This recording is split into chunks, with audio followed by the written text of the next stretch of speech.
Dober dan, pozdravljeni vsi skupaj. Mislim, da nam še par sekund manjka do 2. ure in je pravzaprav že čas, da vas pozdravim. Jaz sem Simona Bošnja in bom danes moderirala to spletno izobraževanje v okviru programa OREH. In sicer bomo govorili danes o odpravljanju težav hormonskega zdravljenja raka dojk. Hormonsko odvisen rak dojke je pravzaprav najbolj pogost podtip raka dojk in 70% vseh bolnic z rakom dojk prejema to zdravljenje, ki ga na splošno pojmujemo kot nekje najbolj prenosljivo, vendar pa vseeno povezano lahko z neželenimi učinki, ki so v delu bolnic lahko pravzaprav kar hude in jim slabšajo kakovost življenja. In prav s tem se ukvarjamo mi, to se pravi, da čim bolj olajšamo nujno potrebno hormonsko zdravljenje, naredimo vse za preživetje vsake posamezne bolnice, hkrati pa ji poskušamo omogočiti tudi čim boljšo kakovost življenja. Torej, da ne bom izgubljala besed, bomo šli k prvemu predavanju. Zdaj tako, mogoče sem nekaj tehničnih navodil. Po vsakem predavanju bo sledilo eno kratko vprašanje, sicer pa bo na koncu vseh predavanj daljša diskusija. Nekaj bo tudi interaktivnih anket, ampak o tem pa takrat, ko pridejo na vrsto. Tako da bi zdaj mogoče kar začeli s predavanjem pripravljen strani kirurgov, dr. Cencel Arneževe in profesor Bešiča. In sicer me bosta predstavila, kako pogoste so težave zaradi pomanjkanja spolnih hormonov in smernice zdravljenja. Romi, beseda je tvoja. Ja. Dela? Simona, a lahko sam pogledaš, če dela? Sorry, ja, dela, Romi, samo če daš na cel ekran, a je že na celem ekranu? Ja, mogli bi biti. Ja, se je. V redu. Pozdravljeni, jaz sem Romi Cencel Arnež, specialistka kirurgije, ki delam na Onkološkem inštitutu s profesor Bešičem. Sva predstavila nekako uvodno prvo predavanje o teh, se pravi, pogovarjali se bomo, kakšne težave pestijo naše pacientke zaradi pomanjkanja spolnih hormonov, koliko so pogoste, kakšni so nekako podatki iz literature, to je pač en del predavanj, drug del predavanja pa bo namenjen smernicam zdravljenja.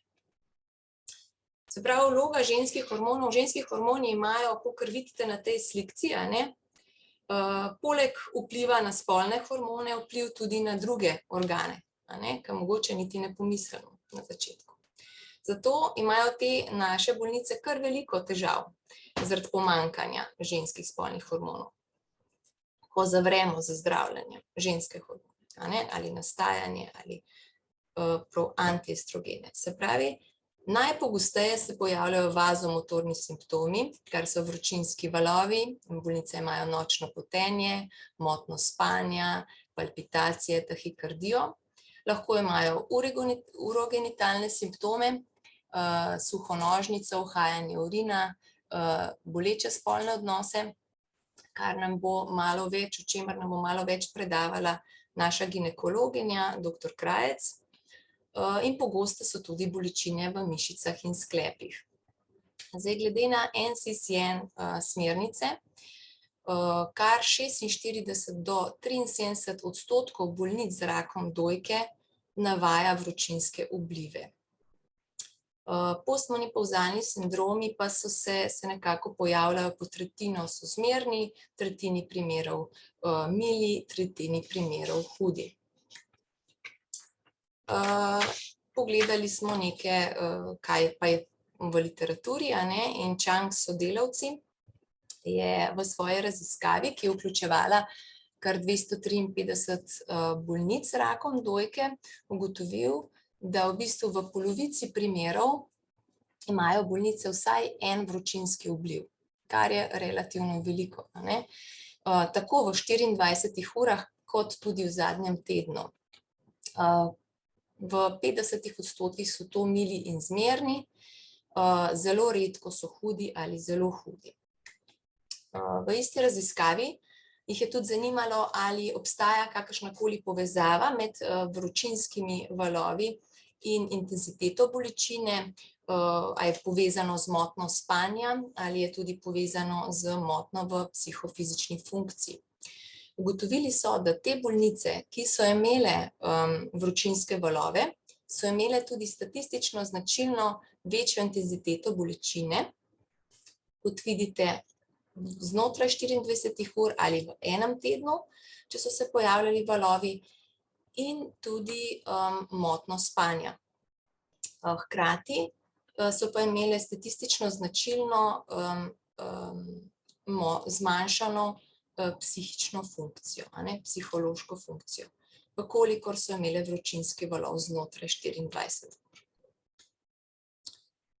Še ena mogoče malo večja študija, ki je vključevala več bolnic, Reeves sodelavci, ki je vključevala kar skoraj 3600 bolnic po zdravljenju raka dojke, jih je zanimalo, kaj pa poveča tveganje za vazomotorne simptome. Seveda naše zdravljenje, kot je že dr. Bošner povedala, kemoterapija, hormonska terapija, vkolikor so že imele težave pred samo diagnozo z vazomotornimi simptomi, vkolikor so tudi jemale nadomestno hormonsko terapijo že pred diagnozo, vkolikor so jim odstranili jajčnike in če so pred diagnozo že jemale antidepresiv. Tveganje za vazomotorne simptome pa je manjše, vsaj tako so glede na študijo, naj bi bilo manjše tveganje, če je ženska mlajša, če pride do nastopa menopavze zgodaj, vkolikor gre za daljši interval od diagnoze in pri sladkorni bolezni. Metabolni sindrom pa ni pokazal neke statistične povezave s pojavom vazomotornih simptomov. To nekako so podatki iz literature, iz tujine. Zdaj pa kakšni so pa naši podatki. OREH je onkološka rehabilitacija, se pravi raziskava o celostni rehabilitaciji bolnic z rakom dojke, ki jo poskusno izvajamo v Sloveniji. Vključenih je do sedaj 574 bolnic z rakom dojke v starosti od 29 do 65 let, mediana starost 52 let, od leta 2019 se je ta raziskava začela in bolnice so mogle izpolniti 3 različne vprašalnike. Prvič so izpolnile vse 3 vprašalnike, so prvič izpolnile pred začetkom zdravljenja, nato 6 mesecev po zdravljenju in 12 mesecev po zdravljenju. V tej kohorti je bilo kar, kakor vidite, velika večina, 81% bolnic je prejela hormonsko terapijo, 42% kemoterapijo in grobo 10% anti-HER2 terapijo. Sledki naših raziskav so zelo podobni, Pred začetkom zdravljenja so sicer navajale bolnice kar v 36%, se pravi v tretjini primerov, vročinske valove in nočno potenje. 6 mesecev po začetku zdravljenja pa kar v polovici primerov. Kar je v bistvu, se pravi, da imamo statistično značilno več vročinskih valov 6 mesecev po začetku zdravljenja. Drugi del predavanja pa bomo namenili klinični poti celostne rehabilitacije bolnic z rakom dojke, kar v bistvu lahko najdete na tej povezavi na naši spletni strani. In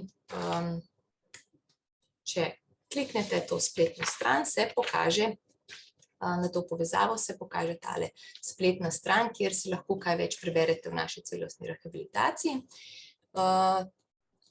Tukajle pa najdete tudi naše klinična pot in priporočila. Nekako mogoče najlažje je, da si zdaj zamislimo en primer. Imamo bolnico z rakom dojke, recimo, da je mlajša, 40 let stara, ki je že zaključila z reprodukcijo. Se pravi, Pomembno pri raku dojke je, da je zdravljenje multidisciplinarno, se pravi, po vsej verjetnosti bo poleg kirurškega zdravljenja prejela tudi kemoterapijo, hormonsko terapijo v intervalu vsaj 5 let ali tudi več, ter obsevana bo. In vsako to zdravljenje ima neke posledice, bo pustilo nekaj težav. Zaradi operacije bo lahko imela težave z brazgotino, bo imela lahko bolečine, težave z omejeno gibljivostjo ramenskega sklepa, vkolikor bomo pobrali tudi regionalne bezgavčne lože, lahko bo imela težave z odtekanjem zgornje okončine, lahko je to dominantna roka in bo imela težave pri normalnem funkcioniranju. Posledice zdravljenja so lahko z izpadanjem las po kemoterapiji, lahko okvari srce, lahko so tudi nevrološke motnje, upad kognitivnih funkcij, utrudljivost, nespečnost in seveda vse težave, ki so povezane s pomanjkanjem ženskih hormonov. Težave pri spolnosti, o čemer se v bistvu tudi zelo težko, nekako kot klinik, moramo na vse stvari pomisliti. In pomembno je tudi, da nekako mi poskrbimo oziroma poskušamo poskrbeti, da se bo ta bolnica tudi vrnila nazaj na bolnikovo delovno mesto. Ali pa morda, da bomo jo prerazporedili na drugo delovno mesto zaradi teh omenjenih težav. Se pravi, v celostni rehabilitaciji sodeluje oziroma več strokovnih delavcev, ne samo onkolog, družinski zdravnik. Imamo veliko pomembnih členov v tej verigi in ključno vlogo pri tem igra naša koordinatorica, to je naša prva koordinatorica Zlatka Mavrič, ki je diplomirana medicinska sestra. In ona, pridružila pa se je tudi Ana Marija Mozetič, oni dve sta dosegljivi v rednem delovnem času na teh telefonskih številkah. In one dve sta nekakšna vez med bolnikom in strokovnimi delavci. Zdaj, znotraj našega vprašalnika imamo tudi eno vprašanje, ali imate težave z vročinskimi valovi in nočnim potenjem. Kolikor odgovorijo pozitivno, nas zanima, kakšni so te vazomotorni simptomi. Ali so to mili simptomi, ki kratkotrajno izginejo, recimo trajajo 5 minut, ali so to simptomi, ki trajajo dalj časa in vplivajo na dnevno aktivnost, ali pa celo omejujejo dnevno aktivnost.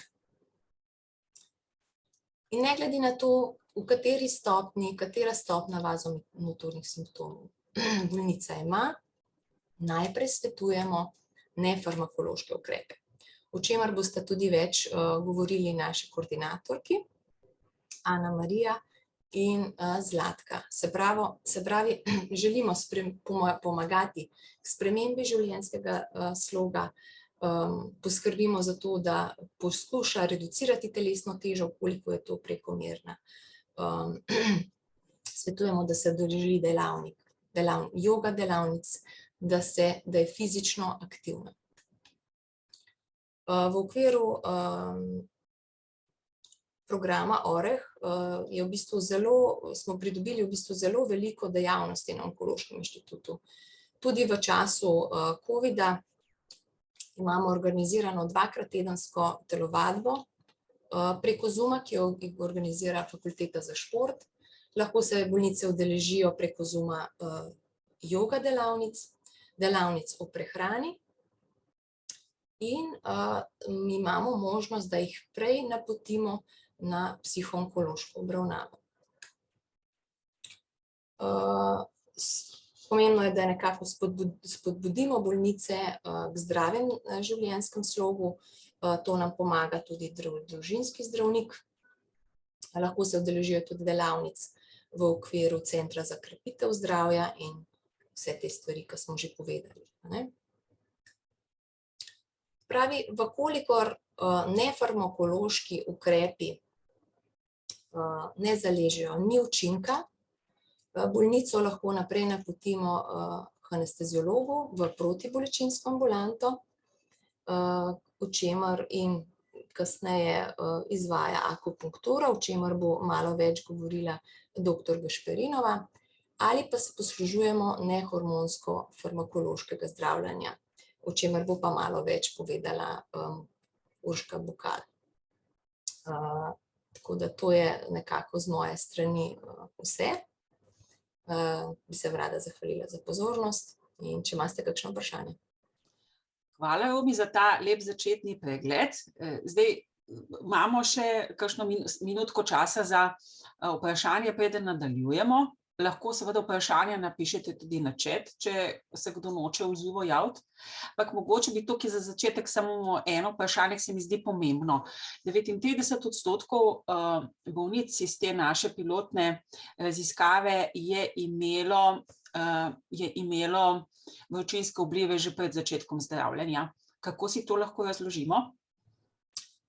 Ja, lahko si razložimo, da so mogoče v perimenopavzalnem obdobju, glede na to, da mediana je bila 52 let, tako da lahko, da so v tem obdobju. Lahko, ja, nekako tako, jaz bi v bistvu s tem največ povezovala, ne vem, kaj pa vi mislite? Ja, to je, ja. Menopavzne težave so že tako in tako prisotne lahko v tem obdobju vsaki ženski, ne, in se s hormonskim zdravljenjem samo stopnjujejo. Tako da mislim, da je to pričakovana številka, bomo rekla. Ja. Jaz sem prej napačno rekla, da na chat upište vprašanja in odgovori. Tako da, ne v chat je zaklenjen, Q&A, lepo prosim. No, ampak ni zaenkrat, naš vprašanj se bo šlo, bi ostala z nami do konca, ne? Ne bom čisto do konca, no, ker imam potem tako, da do 1:03 bom, no.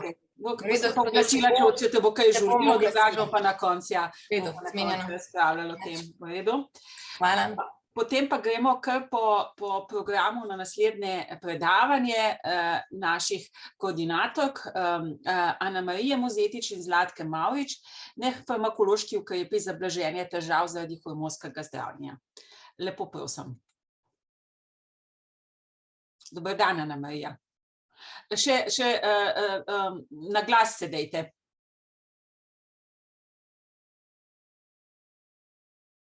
Ja, zdaj se poslušamo, ne? Ja, vedno je. To pa dela stres, o katerem bom tudi danes govorila, ne? Tako da ja, z kolegico sestro Zlatko so pripravile, kaj lahko ženske same naredijo zase, se pravi nefarmakoloških ukrepih za blaženje težav zaradi hormonskega zdravljenja, ne? In sicer z pacientkami se srečamo v projektu OREH, oziroma smo se delo, govorim v pretekliku, ko smo jih vključevali, zdaj jih ne vključujemo več, in sicer, ko so zvedle za diagnozo rak, to je bilo zelo stresno obdobje za njih in časovno, potem se srečujemo z njimi med zdravljenjem, to je 6 mesecev plus minus kakšen dan, in pa ob zaključku zdravljenja, se pravi 12 mesecev po postavitvi diagnoze in zdravljenja. V vmesnem času smo v navezi po telefonu, osebno se ženske ustavijo tukaj, potrkajo spotoma Zlatki na vrata, pa po mailu, tako da so kar odzivne in so kar zadovoljne in kar sodelujejo, ne.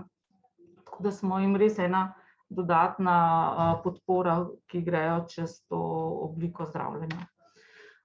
Ko se srečamo s pacientkami in takoj rečeva v začetku, da naj poslušajo strokovnjake, ljudje, ko zvemo za tako strašno novico, da imamo raka, smo dovzetni za vse možne informacije, ki so dobrodošle, ampak niso pa vse ta prave, Zelo splošno znano je, da ti svetujejo tudi kakšen zdravstveni delavec reče, da moraš začeti s neko posebno dieto, se pravi kakšno strogo vegansko, vegetarijansko dieto, nekateri pa laiki tudi, da stradaš se, da boš tudi stradal z raka, kar je zmotno mišljenje. In sicer pacientkam svetujeva, da vzdržujejo način prehranjevanja takega, kot so ga imeli do zdaj. Da naj ne spreminjajo, mogoče, da je bolj zdravo se prehranjujejo, ampak da naj ne izločajo sestavina, ne. Zaradi tega, ker v hecu jim tudi jaz rečem, da nobena prazna vreča ne stoji pokonci, ne, in prehrana je ravno zaradi tega pomembna, ker to je nekako gorivo, ki ga potrebuješ v tekom zdravljenja. In s tem bojo zelo veliko naredile, če bojo poslušale naše strokovnjake. Sama prehrana tudi vpliva na sam izid zdravljenja, ki je boljši, zboljša kakovost življenja, se pravi, da imaš tudi več energije, in pa boljše počutje.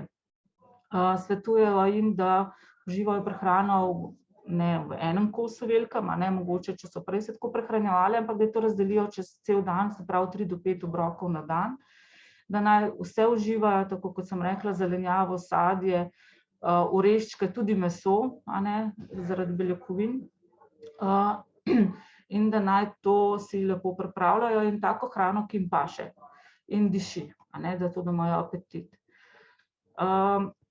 Poveva jim tudi, da v primeru, če bojo se posluževali ali se že poslužujejo prehranskih dodatkov ali vitaminov, naj o tem res obvestijo lečečega onkologa oziroma izbranega zdravnika, ker bosta ona dva najbolj vedela, če grejo te dodatke skupaj z njihovim načinom zdravljenja. Prav tako jim poleg prehrane je pomembno piti zadosti tekočine, in sicer, da je 1,5 litra, ne spet v enem kosu, naprimer, ali 2, ampak da se čez cel dan rehidrirajo. V sklopu projekta Oreh imamo tudi razne predavanja in pa delavnice. Svetujejo jim, da ravno te sklop predavanj pregledajo, zato da vidijo, kaj naši strokovnjaki o tem pravijo, to je prehranska služba na Onkološkem inštitutu, in pa da sodelujejo tudi s prehranskim timom, kamor so tudi naročene na meritve. Če imajo kakršnakoli vprašanja glede prehrane, lahko tudi naju pokličejo, in če nimava odgovorov pravilnih, se pozanimava tudi mi pri prehranskem timu ali pa jih kar napotiva k njim. Druga stvar, kateri lahko ženske zelo dobro koristijo, same naredijo pri lajšanju težav pri tem zdravljenju, je, da so telesno aktivne. Ženske, ki so že športno aktivne, naj tega ne opustijo, naj se poslušajo svoje telo, ampak naj nadaljujejo s tem. Ženske, ki pa niso telesno aktivne, športno aktivne, naj se pa tega začne posluževati. In to vsaj 150 minut na teden, to je 30 minut 5-krat na teden dovolj. In da potem tudi to vadbo prilagajajo in stopnjujejo, da si zadajo nek cilj, v kolikem času bojo nekaj dosegle. Nekako mišljeno je, da se malo zadihajo, da se potem tudi tukaj vidi efekt, kako napredujejo, da ne stojijo. Zato, ker ta telesna aktivnost sama izboljša razpoloženje, samopodobo, več energije imamo, socialno vlogo in pa tudi zmanjša motnje spanja. Če so ženske v tem same, je mogoče priporočljivo, da imajo od začetka nekoga s seboj oziroma nekoga, ki jih bo po domače rečeno tudi zbrcal, da grejo ven, da se ne bojo noter zasedele. Tudi projekt Oreh omogoča telesno aktivnost, in to je, tako kot je rekel dr. Cencel, vadba preko Zoom povezave, kar je v bistvu pač zaradi korone slabše, da nimajo tega socialnega mreženja, ampak imajo internetno mreženje, in to je preko Zoom povezave, se izvaja joga in pa telovadba. Ženske poročajo po 6 mesecih ali pa 12 mesecih o nespečnosti. Tako da tukaj jim ponovno povemo, kakšna je higiena spanja. Te napotke jim dava že midve ob začetku, ko smo se srečali, ampak takrat je čisto drugače sprejemajo informacije, pa vsrkavajo vase, kot pa potem po 6 mesecih. Tako da takrat jim poveva, da je zelo pomembno spanje in da zato je treba imeti nek ritem, in sicer, da zvečer ne jejo prepozno, prehrana je pomembna čez dan, da je uravnotežena, da niso premočni obroki zvečer, da ne zaužívajo tekočine ali pa hrane, ki vsebujejo kofein, ker to se lahko potem tudi čez noč pozna, da naj pijejo dovolj čez dan, čez zvečer mogoče glih ne, ker jih bo potem odhod na WC motil, da so zvečer vzpostavili nek ritual, naprimer pitje čaja, meditacija, vizualizacija, poslušanje kakšne glasbe, in pa da tudi zjutraj vstajajo približno v istem času. To so, tako kot je rekel dr. Cencel, mediano je tam 52 let, to so še ženske, ki hodijo v službo. In potem, ko zbolijo, se jim ta urnik življenja poruši in ponavadi so zjutraj dlje časa lahko v postelji. Zato jim tudi svetujeva, da naj si naštimajo, pripravijo budilko, ki jih bo tudi zbudila in jih bo spravila ven iz postelje. Potem pa naj čez dan se porazporedijo tudi urnik, ki vključuje tudi telesno aktivnost in pa razne sprostitvene tehnike. Te sprostitvene tehnike so lahko v obliki telovadbe, lahko je kolesarjenje, hoja, ples, lahko so tudi kvačkanje, klekljanje, igranje na kakšen inštrument, in to jim bo vse pomagalo pri nespečnosti ali pa zato, ker ta sprostitvene tehnike jim bojo omogočile veliko boljše počutje in pa dan bojo zapolnile z aktivnostmi. Posledično je tudi utrujenost, ena od težav, ki jih navajajo. To so spet te sprostitvene tehnike, tukaj so zelo na individualni obravnavi.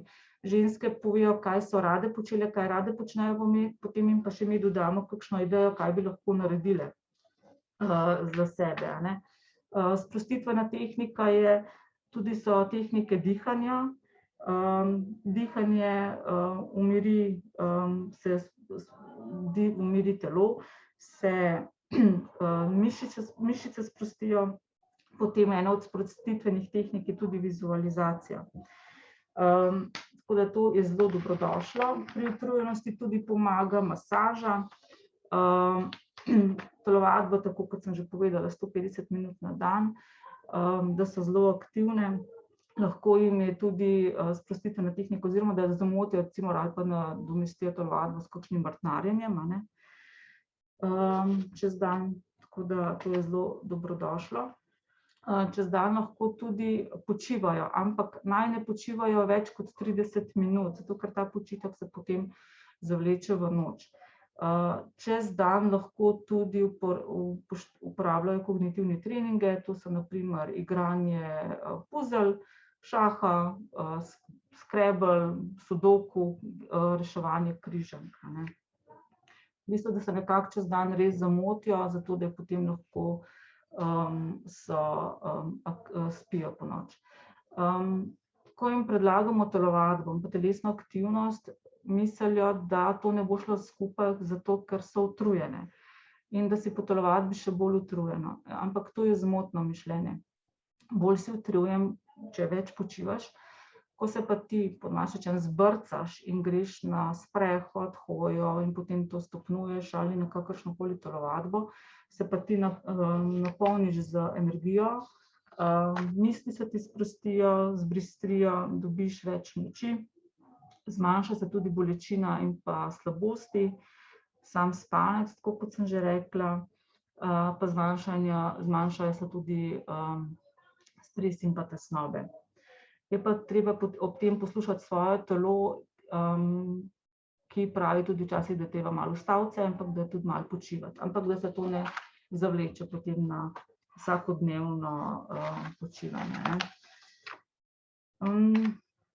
Ob tem se tudi pojavljajo težave psihičnega razpoloženja, kot so depresija, tesnoba in pa stres.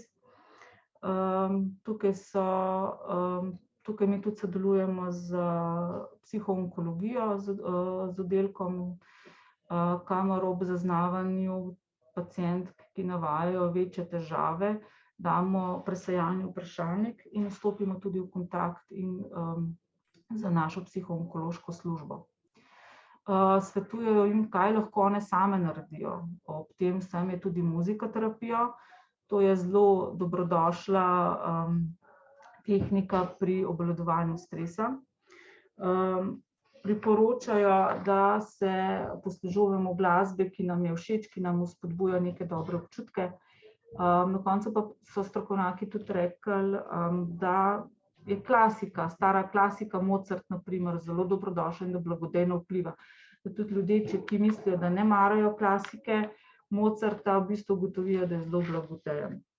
Na YouTubu se najde veliko opcij za muzikoterapijo, ki potem tudi blagodejno vpliva na te. Aromaterapija, Če ženske nimajo težav z slabostjo, se tudi priporoča aromaterapija. To se uporablja eterična olja v sparilnikih ali na kakšnih blazinicah, ki prostor, tako kot da bi malo razsvetlili. Niso pa vsa eterična olja dobra. Naprimer, eterična olja citrusov zvečer ni priporočljivo uporabljati, zaradi tega, ker te kar malo zbudijo. Priporočajo ker potem pride spet nespečnosti, priporočajo eterična olja kamilice, sivke, besfelije, pa naprimer mete ali pa muškatne kadulje. Tako da to je aromaterapija. Meditacija je lahko v obliki joge. Joga je zelo dobra, ki povezuje v bistvu telesno aktivnost in pa meditacijo. Meditacija so različnih oblik, lahko meditacija kot tudi cerkvena meditacija, sproščanje misli, lahko so tudi kot molitve in pa razne tehnike obvladovanja stresa. Te tehnike za obvladovanje stresa povzročajo občutek umirjenosti, zmanjša se mišična napetost, zmanjša se potenje, zmanjša se puls, zmanjša se pritisk, v bistvu tudi tako zelo kot blagodejno vpliva, kot sem že rekla. Tako da ta joga, v bistvu, ki je tudi Orihov organizira, je vse v enem, to ne rečem, ne. Pa še primerna glasba je zraven. Potem so naslednja težav, ki pa zelo pogosto poročajo in jih zelo bremeni, so vročinski vplivi in pa nočno potenje. Mi jim tukaj spet svetujemo, da naj bodo fizično aktivne, naj to z telovadbo, z hojo poskušajo preprečiti. Ne bo efekta takoj, a ne, bo se pa poznalo. Naprimer, z raznimi sprostitvenimi tehnikami. Ženske poročajo, ko pridejo na obisk, da so zaobšle, zignorirale občutek vročinskih vplivov s tem, ko so klekljale oziroma kvačkale. Tako da tudi to je eden od načinov, da se, če ima ženska prekomerno telesno težo, tudi kakšno kilo izgubi, tudi to pomaga, se pravi, da je tudi tukaj sprememba življenjskega sloga, ponovno joga in pa akupunktura, ki je res dokazana, da pomaga pri vročinskih vplivih. Ampak dokler čakajo ženske na akupunkturo, lahko v taki obliki naredijo nekaj zase. Akupunkturo bo pa odlično povedala dr. Gašperin kasneje. Poročajo tudi, da imajo težave, kot so bolečine v sklepih in pa mišicah. Ponovno je tukaj zelo priporočljiva vadba. Poročajo ženske, da zjutraj, ko vstanejo, so zakrnele, da imajo čutijo trde sklepe, ampak da ko potelovadijo, se raztegnejo, se sprostijo te napetosti v sklepih in pa mišicah. Tako da je treba tukaj potem vzdrževati malo ta mišični tonus, tudi to delajo pri kinezioterapiji. Lahko delaš tudi z masažo in ta masaža ni mišljena samo, da ti maser dela, ampak da si lahko tudi sam delaš, da se masiraš roke in pa noge, da se sprostijo te napetosti in pa bolečina. Poročajo tudi, da so priporočljivi obkladki, vroči ali pa hladni, odvisno kaj ženski paše. Ponovno tehnike sproščanja in pa, tako kot sem že rekla, joga. Vse te informacije ženske lahko pridobijo, tako kot sem rekla, pri sestri Zlatki, ki je koordinator Oreha, jaz sem za zraven, jaz sem support in zelo dobro sodelujeva. Vse te navodila jim dajeva tudi v pisnih oblikah, v raznih obliki raznih brošuric, ki so bile izdane, razne knjigice. Ampak se tudi najde na spletni strani od Onkološkega inštituta, na Društvu onkoloških bolnikov Slovenije in pa na spletni strani Europa Dona. Tako kot smo že rekli, nudimo jim delavnice oziroma sklop predavanj preko Zooma, kontakte, da smo vedno dosegljivi in vedno radi pomagamo in v bistvu se učimo eden od drugega. Nudimo jim pisna gradiva in pa preko Zoom tako kot sem rekla, 2-krat na teden je vodena telovadba in pa joga 1-krat na teden. Da naredim nek hiter povzetek, v bistvu so te stvari, ki jih vse poznamo, ampak jih je včasih treba večkrat slišati. Sploh, ko si v vlogi pacienta, si neuk in si dovzeten za razne situacije in bi rad vsi imeli hitri efekt in hiter učinek zdravilo, ne. Ampak vsem tem tehnikam in vsem tem težavam je skupno, da si telesno aktiven, da imaš primerno prehrano in pa da se poslužuješ tehnike sproščanja, ki so lahko od klekljanja, muzikoterapije, vizualizacije in pa tako naprej, ne. In da te vse te stvari vodijo, kot tale sledi svetilnik ladje, da pridejo v pristanišče, so tudi pravilni in dobri napotki. Tako da to je z moje oziroma z najine strani zaenkrat vse. Hvala za pozornost. Hvala, Anamarija, za res lep pregled. Jaz moram povedati, da sta Zlatka in Anamarija res v veliko pomoč in je zagotovo zdaj obravnava bolnic prišla na neko višjo stopničko še s tem dodatkom tega svetovanja strani vaju. Jaz bi na kratko povzela tole predavanje, to je bodi vitek, bodi aktiven in bodi cool, pa bo vse v redu, ne, boš imel to predavanj, ampak to že tako na splošnem življenju velja. Tako da, a je kakšno hitro vprašanje? Zdaj smo že majčkeno minut, smo zdajle v zamudi? Ne? Če ne, bomo pol na koncu še, Anamarija, Zlatka, ostanite z nami, pa bomo naprej. Zdaj bi pa prišli na predavanje o akupunkturi. Akupunktura je tisto, kar si pa po mojih izkušnjah bolnice daleč najbolj želijo. Tle pa ni treba migati, ni treba paziti pri hrani, ampak te sem napikajo, pa si dober. A je temu res tako, nam bo dr. Gašperinova povedala. Lepo, če se daš na glas, prosim, Mojca. Mojca, na glas se daj, prosim. Mojca.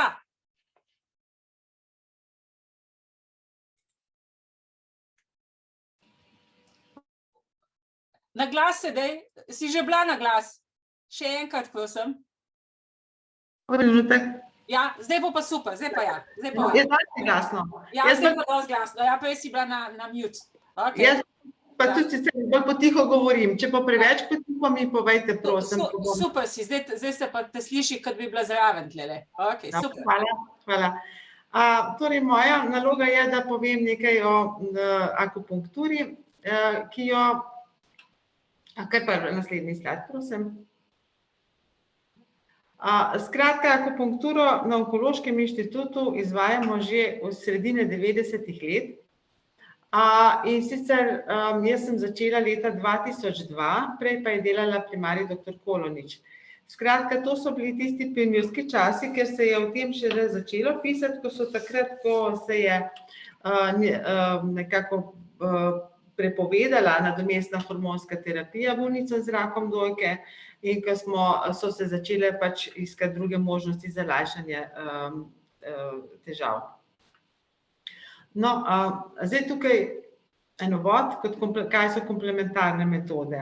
To so dodatek k osnovnemu zdravljenju rakave bolezni, ki, lahko prosim nazaj še, pomagajo lajšati simptome, stranske učinke in izboljšajo kvaliteto življenja. Skratka, bili so časi, ko v teh metodah nekako v bolnici, tudi na Onkološkem inštitutu bolnice in bolniki niso upali spregovoriti. Predvsem, lahko zdaj naprej, prosim.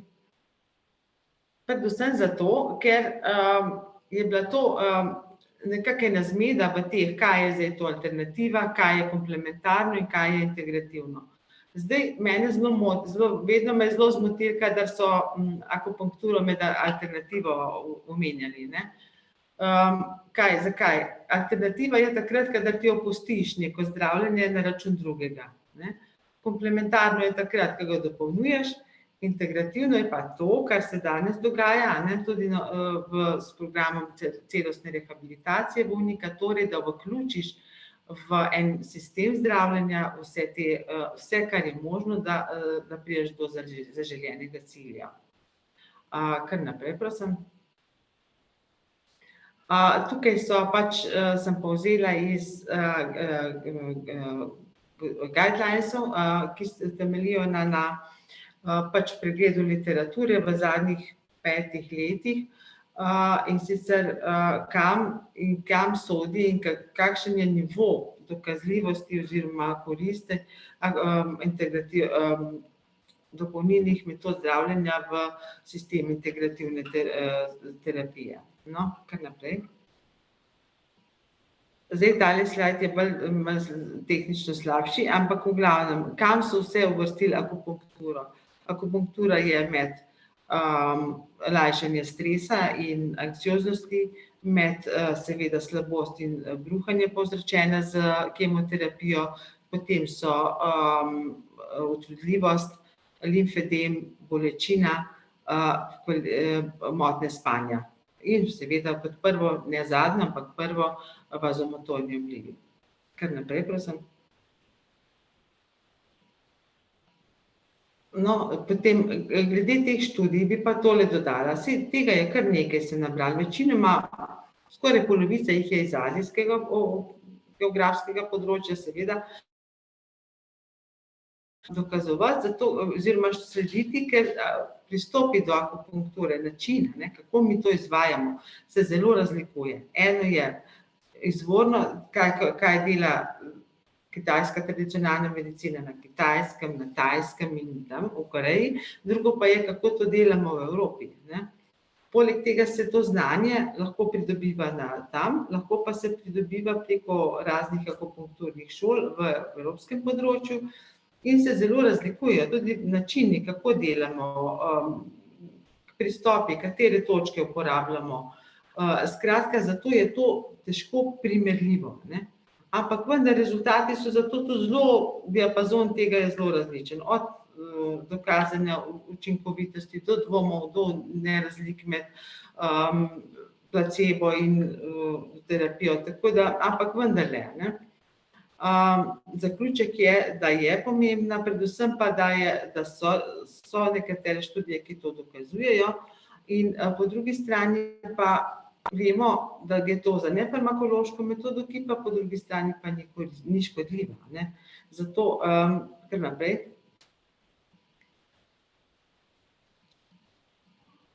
No, en zanimiv članek je bil leta 2018, tam je posebej padel v oči, ker so se pa lotili kognitivnih funkcij, ki so zelo moteče, posebej ko se pogovarjam z bolnicami, ki imajo zahtevne poklice, ker je upad koncentracije, spomina zelo pomemben.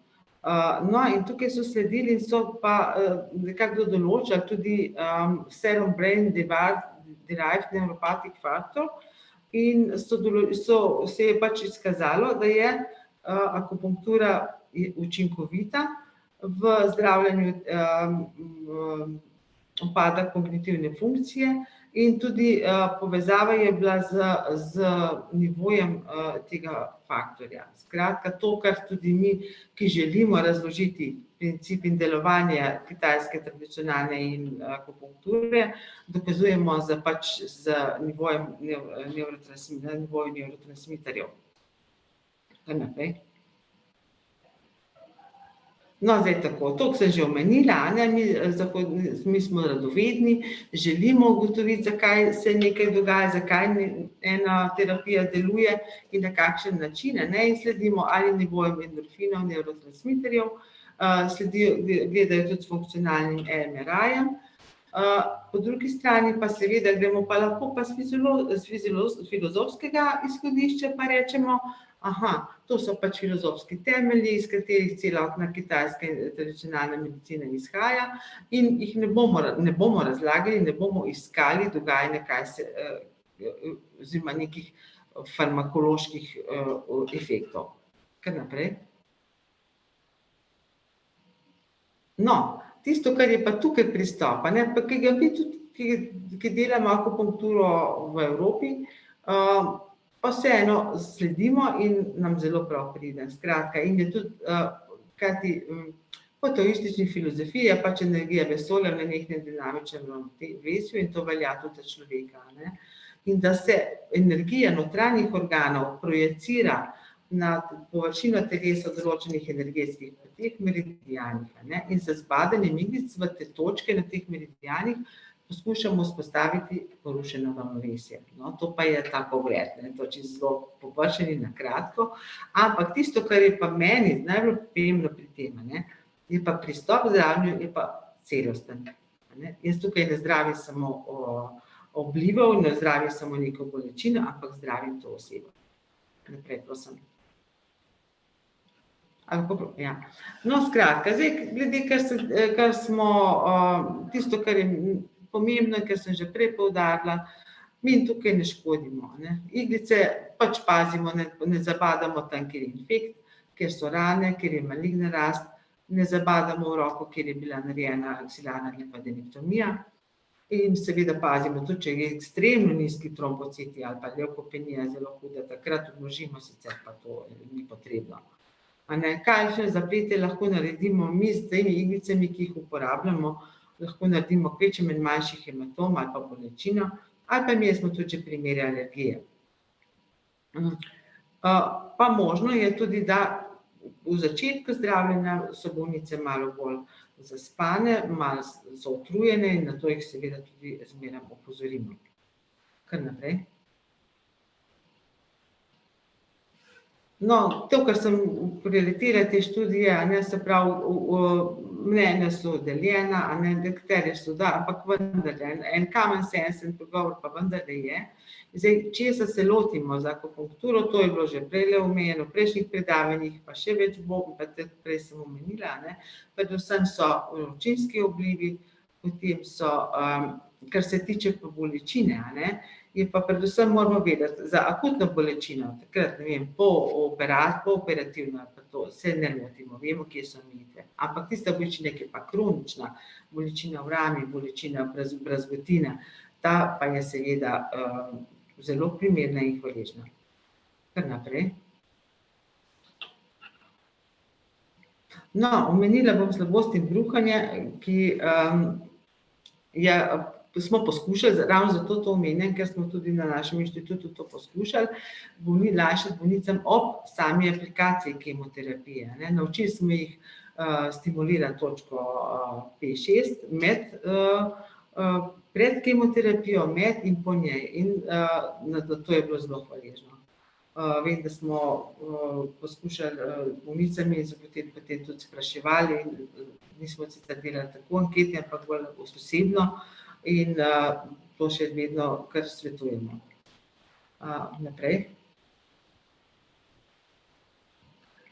No, potem smo, to ne bom, ker smo, zakaj? Patofiziologija vročinskih oblivov ni v celoti pojasnjena, to vemo, da gre za pač povezano z upadom vročinskih hormonov, da gre za po eni ugotavljanje nestabilnost, tako imenovana nestabilnost termoregulatornega centra v hipotalamusu in gre pa lahko tudi preko alfa-2 adrenergičnih receptorjev, ki regulirajo vazodilatacijo v koži in popotenje. Na to je usmerjena tudi farmakološka lajšanja, to bo verjetno tema drugega predavanja. Kar naprej. No, o tem ne bomo medikamentozno, kot je naslednje predavanje, ne medikamentozno, pa seveda je pa akupunktura. Potem je tudi vse že to našteto, tako da tega ne bi zdaj ponavljala. Naprej. No, zdaj bi se pa malo osredotočila na to, kako poteka to pri nas, oziroma kako je pretekalo doslej. Večinoma so jih napotili k nam onkologi, nekatere bolnice so našle pot do nas tudi sama. Potem je spet najprej, akupunktura se je izvajala tudi doslej v okviru protibolečinske ambulante, doslej delamo to 4 anesteziologinje, približno 100 pacientk na leto, lani konkretno podatek 122.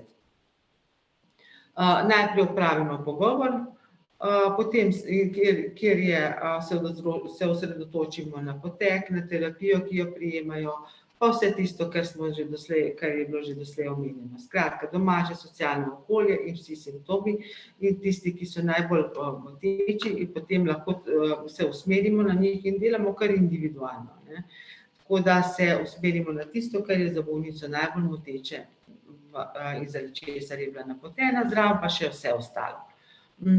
Potem eno zdravljenje obsega 10 obiskov, 2 do 3 tedensko hodijo, po vstavitvi iglice bolnice ležijo pol ure. Zdaj tako, kot je videti, terapija pač nekaj časa zahteva čas in prostor. In tukaj smo omejeni, ne. Zato, ker čakalna doba za bolnice, ki je 2 leti, za bolnice iz Oreha pa pol leta. Tako da, ampak kot pravim, na samem Onkološkem inštitutu smo časovno in prostorsko omejeni, ker tisto, kar moramo zagotoviti za čas terapije, je mir, a ne. Mir, primerno okolje, tišina in seveda to se ne da delati kadarkoli. Še to je, a ne, tukaj akupunktura ni vzeti tablet, pa bo olajšanje, a ne. Vedno je potrebno imeti potrpljenje, vedeti, da se rezultati in učinki pokažejo šele proti koncu terapije, ali pa kasneje, recimo jaz vedno dam rok 1 mesec, ne. Zato, ker niso bolnice razočarane, ker so pričakovanja prevelika, ne, da bo na hitro izboljšanje. Kar naprej. No, to sem že povedala, ne, lani 122. Res je tako, a ne, da to, kar smo doslej delali akupunkturo, je bil tako rekoč naš hobi program. Da smo delali poleg tega z operacijske vmes, v protibolečinski ambulanti in se dejansko nismo zavzeli za to, da bi sledili, beležili učinke, šteli vročinske vplive in to, kar se dogaja zdaj pač v okviru celostne rehabilitacije, je to, ne, kar smo doslej pogrešali in tudi nismo pogrešali, narobe rečem, nismo naredili tega, ne, ker bolnic se je veliko nabralo, ne, in podatkov bi bilo in bi imeli kaj za pokazati. Tako da jaz sem pa na to, da se bolnice vračajo, a ne, približno 2/3 sta se iskale ponovno pomoč, so se vračali, tako da nekako posredno iz tega sklepaš, kaj si naredil, ne. Tako da je iz tega, kar se zdaj dogaja in katero mesto je pač našla v tem sklopu celotne rehabilitacije, akupunktura je res tisto, kar rabimo in kar je pravilno, da se dela, ne. Res pa je, ne, da smo poleg tega, kar sem prej omenila, da je čakalna doba 2 leti, za bolnice iz Oreha pol leta, je pa tudi, da smo omejili 3 obiske na posamezno bolnico, ker sicer ne moremo novih sprejemati, ne. Tako da tukaj je organizacijsko še marsikaj verjetno, ne, kot sem rekla, smo omejeni, ampak so pa tudi sigurno še možnosti, da najdemo še kakšen čas in prostor. Še naprej, prosim. Tako, no, skratka, jaz bi vam rekla predvsem, da sem vesela, da je prišlo do tega, da je akupunktura res prišla da smo prišli do tam, ker akupunkturo res delamo nekako enakovredno z ostalimi komplementarnimi metodami in da ni pač nekaj eksotika, kot je bila prejšnja leta, v začetku, jaz se spomnim leta 2002, sem rekla, sem čarovnica, ne, niti mokset, pa kaj takega si nisem upala tam, da ne bi še kakšnem kadilu dišal. Skratka, ampak mi pa to, ne, se mi pa zdi, da vse tisto, kar nekako se zdaj bolnica poskuša nuditi, ne, in od joge, do psihoterapije, do meditacije, do vsega tega. Vsega se v okviru ene take ustanove, kot je Onkološki inštitut, ne da, ne. Ampak da se vsaj nekaj, tudi da se vsaj delno akupunktura tukaj dela, mislim, da s tem pokažemo tudi navzven, tudi bolnikom, ki se prvič z nami srečujejo, odprtost za to, ne. In da si upajo vprašati, da si upajo iskati nasvete, da si upajo pogovarjati o tem, je pa ogromno. Tako da najlepša hvala za pozornost in še kakšno vprašanje pa bom na razpolago z veseljem. Hvala, Mojca, za ta lep pregled. Jaz ti bom povedati, ko sem jaz prišla na Onkološki inštitut, bom povedala, kjerega leta. In sem jaz prvi slišala, da je dr. Koloničeva to dela akupunkturo v našem bolnici, sem rekla, joj, a tam na anesteziologiji res nimajo pametnejšega dela. Točno to, zdaj sem pa končala tako, kot si ti rekla, ne. Zdaj se pa vedno zadovoljstvom pohvalim, s komerkoli se pogovarjam, da na Onkološkem inštitutu uporabljamo akupunkturo kot komplementarno metodo lajšanja težav naših bolnic. In to je res velik korak. Ne samo preboj v moji glavi, ki je bil sicer zelo hiter, že po moje po par letih, ampak nasploh, ne. Tako da hvala za vse. To bodo zelo zanimivi rezultati, koliko mi uspemo zmanjšati, ne, res to intenziteto in tudi pogostost teh neželenih učinkov, v smislu predvsem vročinskih vplivov, ki se dajo najbolj objektivizirati pravzaprav, ne. Ampak to je tam vsaj 30%, kar ni malo, a ne. Kar ni malo, definitivno. A ima kdo kakšno vprašanje zdaj za dr. Gašperinovo, ali bomo na koncu še, a boš lahko ostala z nami do konca? To nekako po 4, ne bom. Ja, po 4, ja. Mogoče bi še vmes prebrala pojasnilo dr. Krificove, ki se nanaša sicer na prejšnjo predavanje. Sproščujoče aktivnosti, ročna dela, na primer, so pomembna pomagala, tehnike sproščanja pa obsegajo tehnike, kot so progresivna mišična relaksacija, abdominalno dihanje, tehnike preusmeritve misli, vizualizacija in podobno. In nedavno sem izvedela celo, da se en najvidnejših kirurgov s področja raka dojk v Evropi, italijanski kirurg dr. Costa, trenutno zelo na veliko ukvarja z terapevtskimi učinki volne. To gre na kvačkanje, štrikanje in podobno. In ne samo pri raku, ampak tudi pri nevroloških boleznih, kar se mi zdi izjemno zanimivo. Tako da tudi tukaj bomo lahko še kakšno rekli v prihodnosti. A ste mislila še Ana Marija kaj dodati? Ne, ja, sem prebrala to, ja, res. Ja. To naredi stres, na primer, tudi vmes, ne. Ja, okej. Pa hvala za enkrat, gremo kar naprej z psihologinjo, gospo Marušo Naglič, Centri za krepitve zdravja, podpora pri spremembi življenjskega sloga. Pozdravljeni. Lepo pozdravljeni.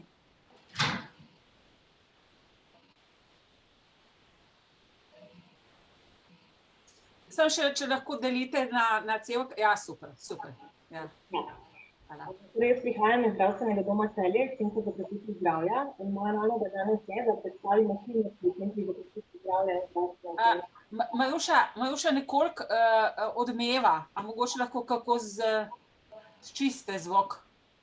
Bližje se usede mikrofonu. Aha, bližje k mikrofonu, pravi naš tehnik Igor. Bo boljše? Ja, zelo boljše. Super, hvala. Torej danes bi vam na kratko predstavila aktivnosti v našem centru in v podobnih centrih v Sloveniji. Mogoče vam je poznano, da v zdravstvenih domovih že skoraj 20 let potekajo delavnice zdravega počutja. V letu 2015 pa so se določeni zdravstveni domovi, med drugim tudi naš, vključili v en pilotni projekt pod okriljem Nacionalnega inštituta za javno zdravje, kjer je prišlo do razširitve zdravstveno-vzgojnih vsebin in tudi razširitve tima, ki to izvaja. In ker se je ta projekt izkazal kot dober, tudi dobro sprejet strani udeležencev, se je leta 2018 razširil še na druge zdravstvene domove in se je odprlo 25 centrov za krepitev zdravja po Sloveniji. Zdaj v preostalih zdravstvenih domovih pa še vedno delujejo zdravstveno-vzgojni centri, večina aktivnosti, o katerih bom danes govorila, se izvaja v obeh, v centrih za krepitev zdravja, mogoče še kakšna malenkost več. Kaj je pravzaprav namen teh centrov? Mi spodbujamo zdrav način življenja, zdrav življenjski slog, tako v smislu primarne preventive, torej preprečevanja nastanka nekih zdravstvenih težav, v praksi pa gre pogosto tudi za sekundarno in terciarno preventivo. Torej na nas se obračajo ljudje, ki že imajo neke zdravstvene težave in bi jih želeli čim bolj ublažiti oziroma kljub težavam živeti čim bolj kvalitetno. In ena naših glavnih nalog je jih opolnomočiti, da to tudi naredijo. Se pravi, jih opremiti z veščinami in jim tudi zbuditi zaupanje, da bojo to zmogli narediti. Naš tim je multidisciplinaren, sestavljen iz diplomiranih medicinskih sester, fizioterapevtov, psihologov, delno tudi zdravnika, specialista družinske medicine. V določenih zdravstvenih domovih pa imajo tudi kineziologe in dietetike. In to nam omogoča, da posameznika obravnavamo celostno in izvajamo zdravstveno vzgojne delavnice iz različnih področij, ki so tu našteta in ki jih bomo tudi kasneje še malo bolj podrobno pogledali. Zdaj te zdravstveno vzgojne delavnice izvajamo v skupinski obliki, poleg tega pa vsi strokovnjaki izvajamo tudi pogovorne ure, torej individualne razgovore, o katerih bom tudi še malo več povedala pozneje. Poleg tega, da smo prisotni v zdravstvenem domu, se vključujemo tudi v lokalno skupnost, kjer se povezujemo z različnimi delovnimi organizacijami, društvi in tudi organizacijami, ki namenjajo podporo ranljivim skupinam. Tako da recimo sodelujemo z Ljudsko univerzo v programih, ki jih imajo za albansko skupnost, izvajamo programe za brezdomne, za brezposelne, poskušamo se čim bolj približati ljudem, predvsem tistim skupinam, ki imajo sicer mogoče manjši dostop do zdravstvene oskrbe. V okviru našega centra pa deluje tudi kontaktna točka programa SFIT. In sicer vse te aktivnosti, ki sem jih zdaj opisala, so v okviru programa za odraslo populacijo, poleg tega pa v našem centru poteka tudi priprava na porod in starševstvo in pa vzgoja za zdravje otrok in mladostnikov, ki se pa izvaja po šolah in vrtcih. Zdaj tukaj je nekaj vtisov, na sliki zgoraj vidite naš tim. Naš moto je pridružite se aktivnim in uživajte v zdravju in tudi sami poskušamo živeti v skladu s tem, kar učimo in s tem biti tudi en zgled našim udeležencem. Na sliki levo spodaj vidite tele obložene krožnike, to so modelčki prehrane, ki jih kolegice uporabljajo v delavnicah prehrani. Na sliki desno pa je slika testa hoje, ki ga izvajata naši fizioterapevtki. Zdaj, večina teh slik je iz predkoronskega obdobja, trenutno na žalost naši centri delujejo v malo zmanjšanem obsegu, ampak vseeno se trudimo ponuditi vse tisto, kar lahko. Na sliki spodaj pa sta naši fizioterapevtki v okviru Evropskega tedna mobilnosti, kjer sta tudi promovirale aktivnosti Centra za krepitev zdravja. Zdaj pa, če pogledamo, katere zdravstveno-vzgojne delavnice so pri nas na voljo. Iz področja gibanja fizioterapevtki izvajata več delavnic. Kratki delavnici sta Alice and Fit in test telesne pripravljenosti, kjer imajo udeleženci možnost preveriti, kakšna je njihova trenutna kondicija in potem jim tudi svetujeta o primerni telesni vadbi. Delavnica Gibam se je pa daljša delavnica, ki je namenjena tistim, ki so telesno premalo aktivni, hkrati pa imajo neke kronične telesne bolezni ali pa tveganje za razvoj teh. In v tej delavnici, ki traja 13 tednov, se naučijo pravilne vadbe, s katero lahko krepijo svoje zdravje. Tu se sledi programu ABC vadbe. Dostikrat se ljudje obračajo na nas z vprašanjem, če lahko hodijo k nam na telovadbo. In se mi zdi to pomembno poudariti, da to ni telovadba, ki bi obiskovali kontinuirano, ampak so naše delavnice učne in namenjene temu, da pri nas osvojijo neke veščine, potem pa sami nadaljujejo z izvajanjem doma. In tako radi rečemo, šele ko gredo od nas, se v bistvu pravo delo začne, zaradi tega, ker je cilj vseh naših delavnic res neka sprememba življenjskega sloga, ki jo bojo lahko vzdrževali tudi dolgoročno. Poleg teh delavnic, ki so tu navedene, pa fizioterapevtki izvajata tudi presejanje za ugotavljanje funkcijske manjzmožnosti za starejše od 65 let. Naše medicinske sestre izvajajo delavnice z področja dejavnikov tveganja za zdravje, kot so zvišane maščobe v krvi, krvni tlak in sladkor ter sladkorna bolezen tipa 2. Potem pa tudi svetovanje za opuščanje kajenja in v letošnjem letu bo dodana še nova delavnica za odgovoren odnos do pitja alkohola. Imajo pa tudi delavnice z področja prehrane, ki vključuje 4 skupinska in 2 individualni svetovanji in spet posameznika spodbuja k enemu zdravemu, uravnoteženemu načinu prehranjevanja. Naša najdaljša in tudi najbolj kompleksna delavnica pa je delavnica zdravega hujšanja, ki traja 18 tednov in izgleda tako, da je vsak teden eno teoretično srečanje na temo prehrane oziroma občasno tudi psiholoških vsebin. Enkrat na teden je pa vadba s fizioterapevtko, ki je enako kot pri tistih delavnicah o gibanju namenjena temu, da udeleženci pridobijo neke veščine. Psihologi se pa tukaj vključujemo tudi pri določenih teoretičnih delavnicah, pa tudi v smislu nekega motiviranja, spodbujanja udeležencev v smislu, v primeru, da se jim kje v programu zatakne.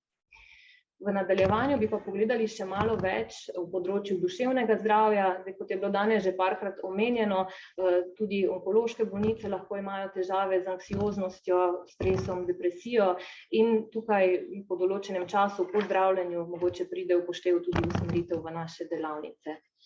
Najbolj osnovna in krajša delavnica iz psihološkega področja je delavnica tehnike sproščanja, ki je zastavljena zelo praktično in sicer vključuje eno 90-minutno srečanje, kjer udeleženci spoznajo pomen, namen sproščanja in tudi preizkusijo 3 različne sprostitvene vaje, torej dihalne tehnike s poudarkom na trebušnem dihanju, postopno mišično sproščanje in vizualizacijo prijetnega pomirjujočega kraja. Dobijo tudi gradiva, ki so jim v pomoč pri samostojnem izvajanju doma, in sicer ene priročnike in tudi ene avdioposnetke teh vaj, ki so jih pripravili na Nacionalnem inštitutu za javno zdravje. Potem imamo pa še daljše delavnice, ki vključujejo 4 srečanja, te so pa zastavljene tako, da potekajo enkrat tedensko, po 1,5 ure, vedno v istem terminu, v eni mali skupini 6 do 8 ljudi. In vsaka delavnica ima določeno vsebino, tako da vključuje nekaj teorije, nekaj vaj, pa nekaj pogovora in izmenjave izkušenj v skupini. Ta del se ponavadi izkaže kot zelo dragocen, bom tudi kasneje še malo več povedala o tem. Delavnica spoprijemanja s stresom je od vseh navedenih najbolj splošna in dostikrat ljudje rečejo, da to so pravzaprav stvari, ki jih v teoriji že vedo, ampak kjer se nam pa vsem večkrat zatakne, je pa pri prenosu v prakso. In tukaj so naše delavnice zastavljene na tak način, da v bistvu udeležence ves čas spodbujamo, da poskušajo stvari, o katerih govorimo, sproti prenesti v prakso. Dobijo neke vrste domače naloge in potem se naslednji teden pogovarjamo, v kolikšni meri jim je uspelo to realizirati. Delavnici, ki sta podpora pri spoprijemanju s tesnobo in z depresijo, pa govorita o vsebinah, zakaj do tovrstnih duševnih motenj pride, kaj so glavni načini zdravljenja in tudi kaj lahko sami posamezniki naredijo za lažje spoprijemanje s temi stanji.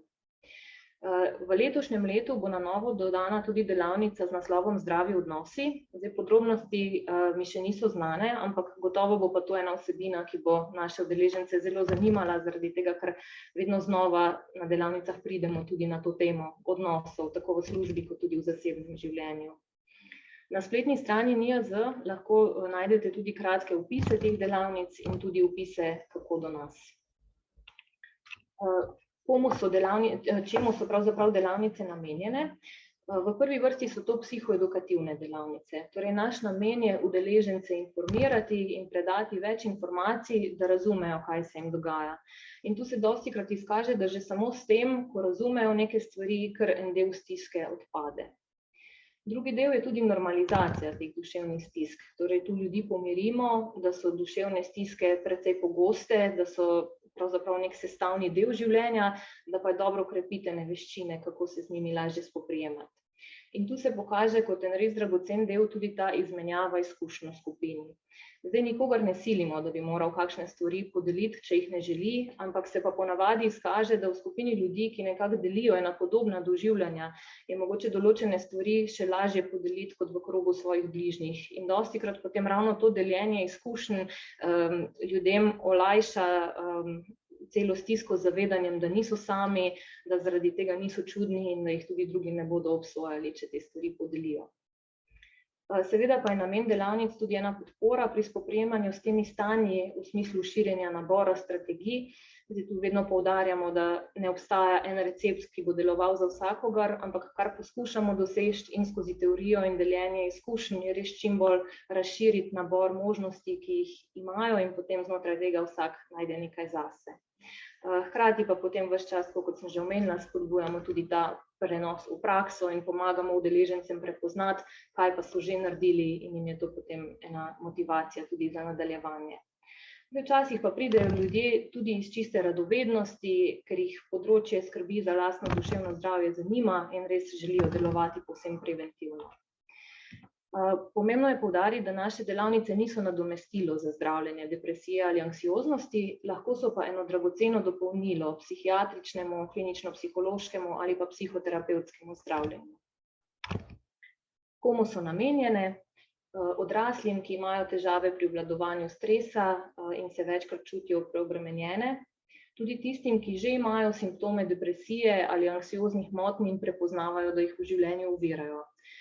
Ni torej potrebna diagnoza depresije ali anksioznih motenj za vključitev, pravzaprav je še boljše, če posameznik pride čim prej, ko začne opažati neke simptome, ki mogoče še niso tako izraziti in ne trajajo toliko časa, ker jih potem tudi hitreje in lažje odpravi. Namenjene so pa tudi tistim, ki pridejo zgolj iz neke želje po skrbi za lastno duševno zdravje. V delavnice lahko pridejo skupaj svojci in tu se dostikrat izkaže kot zelo dragoceno, če pride z nekom skupaj partner, partnerka, prijateljica, sestra, zaradi tega, ker potem, če bližnji slišijo nekaj o tem, kaj se svojcu dogaja še od ostalih, tudi od nas izvajalcev, ponavadi lažje razumejo in tudi bolj vedo, na kak način ponuditi podporo, pa lažje se mogoče o teh temah naprej pogovarjajo tudi doma. Program pa ni namenjen obravnavi nekih akutnih stanj ali težjih duševnih motenj in tudi v primeru neke bolezni je, mislim, da smiselno pustiti en čas, zato da je potem posameznik pripravljen sploh sodelovati v skupini in zmožen čim več od teh stvari odnesti. Tako da mogoče tudi v primeru vaših bolnic se mi zdi kakšno leto do 2 po zdravljenju, mislim, da bi lahko bil en tak primeren čas za vključitev v naše programe.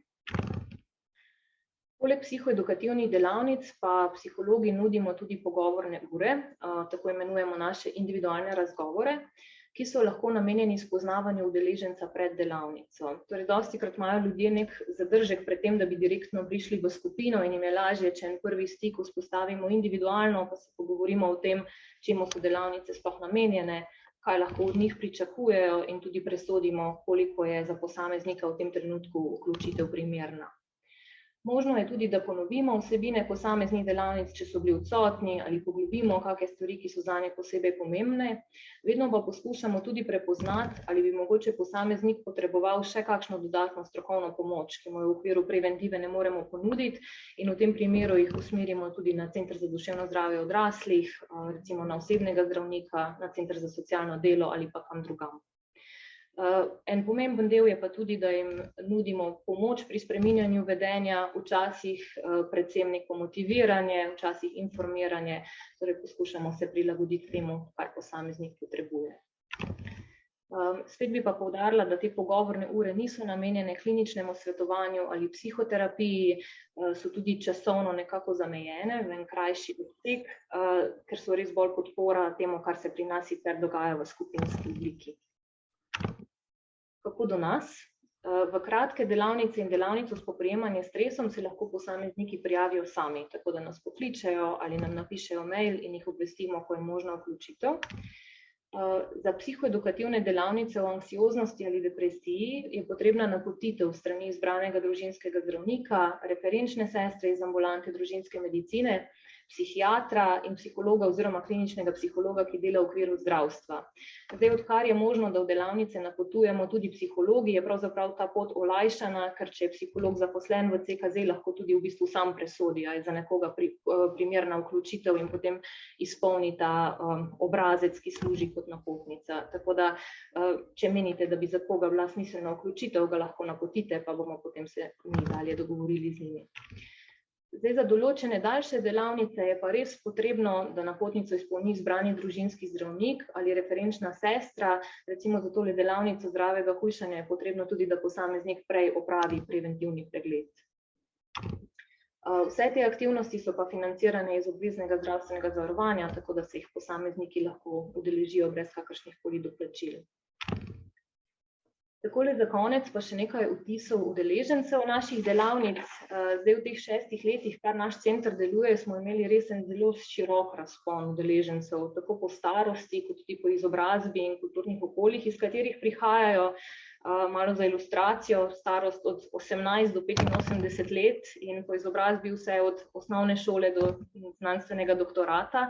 Ampak vedno znova se pa pokaže, da ne glede na raznolikost njihovih življenjskih situacij, mogoče tudi izkušenj, so pa določeni vidiki doživljanja, ki so pa mogoče vsem podobni. In je lahko ta izkušnja zelo razbremenjujoča, da vidimo, da pa vseeno so neke stvari, ki so čisto človeške in se večina ljudi v njih prepozna. Ena taka simpatična izkušnja je tudi to, da včasih nekdo pride v podporo svojcu, pa potem tudi sam ugotovi, da v bistvu je pa udeležba tudi zanj koristna, tako kot tale primer gospoda Petra, če ste ga mogoče prebrali, ki je v osnovi prišel v podporo ženi, potem je pa ugotovil, da se pravzaprav pa tudi sam doživlja stres, pa se ga mogoče prej ni niti zavedal. Tako da izkušnje udeležencev so večinoma dobre, tisti, ki pridejo, so pogosto zainteresirani, da pridejo potem še v kakšno drugo delavnico, tako da, če menite, da bi za koga to lahko bilo koristno, smo tu in zainteresirani za povezovanje in sodelovanje. Takole z moje strani je tole zaenkrat vse, tako da se vam lepo zahvaljujem za pozornost, potem pa, če bodo še kakšna vprašanja, pa odgovorimo naknadno. Hvala. Hvala, Maruša, za res lep pregled, kaj delate v vašem centru za krepitev zdravja. Mogoče sem na hitro vprašanje, koliko je pa med temi udeleženci teh vaših delavnic bolnikov z rakom? Nekaj jih je bilo, ne pa prav dosti zaenkrat. Nekatere bolnice so nas same našle ali pa so slučajno izvedle od prijateljic, so pa ponavadi tudi same poročale o podobnih stvareh, kot so bile omenjene že v prejšnjih predavanjih, o anksioznosti, o težavah s stresom in so tudi rekle, da jim je bila to ena dobrodošla dopolnitev. To se pravi, če imamo mi kakšno bolnico s celjskega konca, za katero menimo, da bi potrebovala lahko vašo pomoč, lahko vse te podatke sporočimo in napotimo tja, a ne? Absolutno. Sicer pa tudi, če iz kakšnega drugega konca, te delavnice se zdaj izvajajo po vseh zdravstvenih domovih po Sloveniji. Ja. Ok, hvala, moramo iti naprej, zdaj smo 4 ure zamude že pridelali, ampak bomo mogoče kakšno minuto podaljšali, ampak upam, da ne preveč. Tako da gremo kar k ginekološkem zdravljenju težav povzročenih s hormonskim zdravljenjem raka. Doktor Krajec, beseda je vaša. Prišli smo do ginekološke teme, za katero sem prepričana, da ji posvečamo premalo pozornosti, se o njej premalo pogovarjamo in ozaveščamo. Po drugi strani pa bolnici same zelo redko spregovorijo o teh težavah ali poiščejo pomoč. Zdravljenje raka dojke, tako sistemsko, hormonsko, kirurška odstranitev jajčnikov povzročajo prenehanje njihovega delovanja. Ženske v reproduktivnem obdobju in v pomenopavznem prehodu zaradi tega padejo v menopavzno obdobje zaradi akutnega pomanjkanja nivoja estradiola in to vodi v menopavzni sindrom. S povečevanjem deleža raka dojke in uspešnosti sistemskega zdravljenja se delež bolnic in njihovo preživetje izboljšuje. Ob napredku medicine vse bolj v ospredje prihaja psihosocialna oskrba, skrb za kakovost življenja in zelo je pomembno zadovoljstvo bolnic po zaključenem zdravljenju, zato je zelo pomembna čimprejšnja celostna rehabilitacija.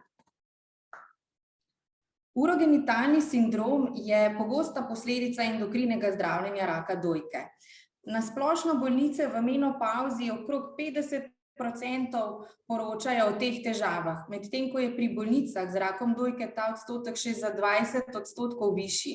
In sicer problem je, ker so ti simptomi pogosto premalo diagnosticirani, so spregledani.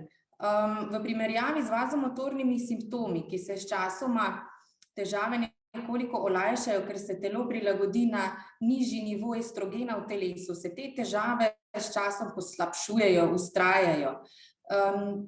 Pomembno je pa tudi to, da, kot sem že omenila, da je ozaveščenost bolnic o urogenitalnem sindromu in teh težavah zelo slaba.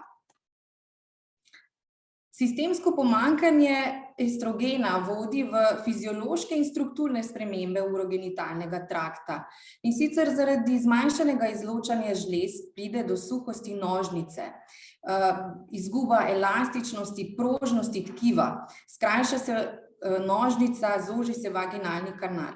Zaradi porušene vaginalne flore so pogostejši atrofični vaginitisi, kar posledično vse vodi v boleče spolne odnose in manjšo spolno željo.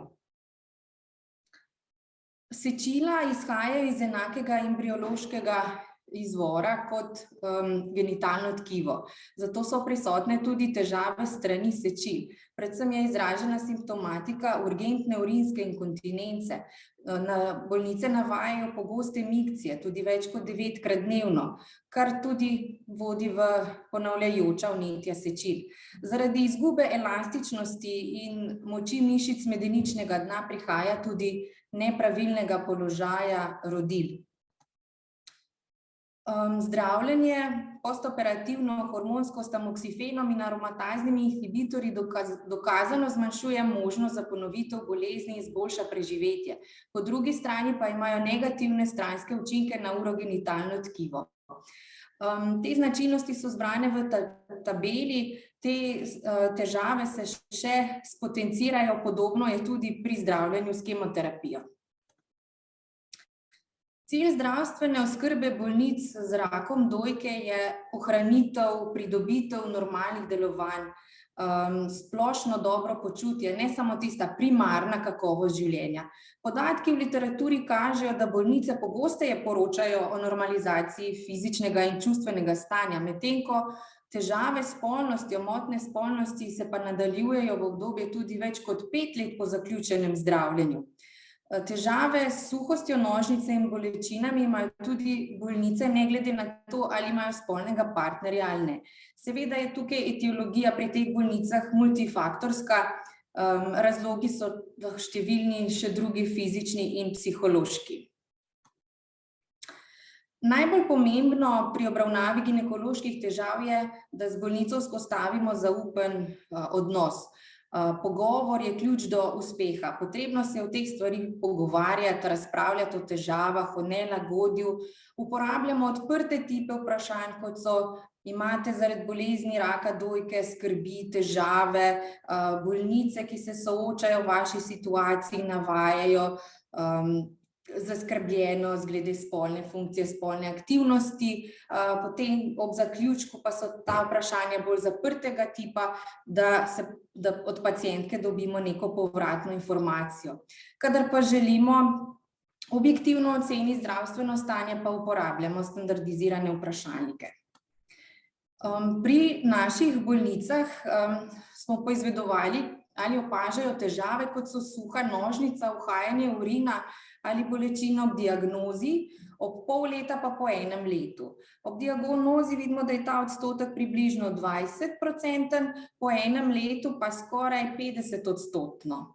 Na vprašanje, ali imajo težave zaradi bolezni raka dojk skrbi in glede spolne funkcije, je bil odstotek ob diagnozi 15%, po pol leta že višji, po 1 letu se je ta odstotek podvojil.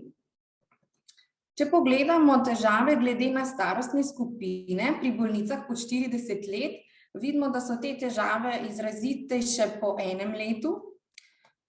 Podobno je tudi v starostni skupini med 41 do 50 let, vendar manj v primerjavi s prejšnjo skupino, ter najstarejša starostna skupina 51 do 60 let podobno.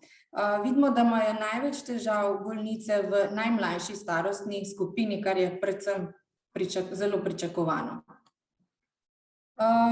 V starostni skupini od 61 do 70 let pa vidimo, da so te težave po 1 letu manj izražene. Zdravljenje urogenitalnega sindroma je odvisno od številnih dejavnikov, od starosti bolnice, od trenutnega stanja, prognoze bolezni, hormonskega statusa maligne bolezni dojke in poteka stopenjsko. Nehormonski izdelki predstavljajo temelj zdravljenja bolnic z rakom dojke. In sicer uporabljamo vaginalne vlažilce, lubrikante, kadar smo s tem neuspešni, lahko uporabljamo lidokainski gel, hialuronsko kislino, novejša zdravljenja z laserji in radiofrekvenčno terapijo ter le izjemoma lokalni estrogen. Vaginalni vlažilci in lubrikanti oboji lajšajo nelagodje in bolečine med spolnim odnosom. Vlažilci so namenjeni predvsem rehidraciji suhega tkiva nožnice. Ker se hitro vpijejo v kožo, v sluznico, je potrebna redna uporaba na 1 dan, vsakodnevno oziroma vsaj na 3 dni. Vaginalni gel je nekoliko bolj učinkovit, ker se dlje časa obdrži v nožnici in deluje kot obloga. Medtem ko lubrikanti le začasno lajšajo težave, njihovo uporabo priporočamo neposredno pred spolnimi odnosi za zmanjševanje trenja in draženja. Ti preparati so na vodni silikonski oljni osnovi. Priporočamo vodne in silikonske, kajti po oljnih osnovah lahko prihaja do dražilnega učinka na nožnico. Odsvetujemo uporabo aditivov, parabenov, glicerinov, grelnih učinkovin, dišav, kajti vse to deluje še dodatno iritativno na tkivo. Pri bolnicah z izraženo simptomatsko vaginalno atrofijo in kadar je prisotno nenadzorovano krčenje mišic medeničnega dna, priporočamo uporabo vaginalnih dilatatorjev in spodbujanje spolnih odnosov. Svetujemo tudi vaje za krepitev mišic medeničnega dna. Pomembno vlogo ima tudi hialuronska kislina, in sicer predvsem za ohranjanje funkcije in obnove epitelija nožnice. Nedavne študije so primerjale hialuronsko kislino z lokalno estrogensko kremo pri dveh skupinah bolnic in pri obojih je bilo statistično dokazano podobno izboljšanje v obeh skupinah, zato njihovo uporabo vsekakor priporočamo. Novejše zdravljenje je laserska terapija in bipolarna radiofrekvenčna terapija. Omenjeno zdravljenje ni odobreno s strani FDA. Klinične študije, ki pa so bile opravljene, pa kažejo blagodejne učinke na vulvovaginalno atrofijo ne glede na status bolnice. Poročajo o kratkoročnih učinkih, tako da tudi ta oblika zdravljenja lahko prihaja v poštev pri bolnicah z rakom dojke. Hormonsko nadomestno zdravljenje ni priporočeno. Opravljene so bile številne študije, ki so bile predčasno prekinjene zaradi povečanega tveganja za ponovitev same bolezni. Omenjene študije so navedene. Lokalna estrogenska terapija. Rutinska uporaba ni priporočena. Ameriško združenje za ginekologijo in porodništvo dovoljuje uporabo pri bolnicah s hudimi težavami, kadar simptomatskim zdravljenjem nismo uspešni, vendar po predhodnem posvetu z onkologom glede koristi in tveganj samega zdravljenja. Za zaključek, zelo je pomembno, da prepoznamo bolnice s temi težavami, se o tem pogovarjamo, jih seznanimo s tem, kaj sploh urogenitalni sindrom je. V naši klinični praksi obravnavamo vsako bolnico individualno. Terapija izbora so lokalni nehormonski preparati. Hormonsko nadomestno zdravljenje je kontraindicirano. Lokalni estrogeni so odsvetovani, kajti že manjše koncentracije estrogenov se absorbirajo v telo in lahko stimulirajo razmnoževanje rakavih celic. Tako da vedno te stvari predpisujemo izjemoma in po posvetu z lečečim onkologom. To bi bilo z moje strani vse, vsa vprašanja so možna na koncu predavanja. Hvala. Nadomestna hormonska terapija odsvetovana in ravno tako hormonska kontracepcijska tablete. Tako da raje ne. Zakaj pa tej bolnici bila ta kontracepcija nadaljevana, ne vem, ampak res pa je, da je ta rak, ki je neinvazivni in ki je imel še negativne hormonske receptorje, verjetno res pri taki bolnici ni tako zelo hudo narobe, ker je to progesteronsko kontracepcijsko terapijo dobivala. Čeprav jaz jo vse ne bi svetovala. Če ima še enkrat diagnozo raka dojke, kakršnekoli je že, je neko vnašanje estrogenih ali drugačnih ženskih hormonov v telo pravzaprav malo sporno. No? Bi pa tam komentirala za te estrogenske kreme, ne? Mogoče niso popolnoma prepovedane pri bolnicah, ki prejemajo terapijo s tamoksifenom. Pri tamoksifenu ni nujno, da so nivoji estrogena v telesu zelo nizki, ker tamoksifen deluje na nivoju estrogenskega receptorja.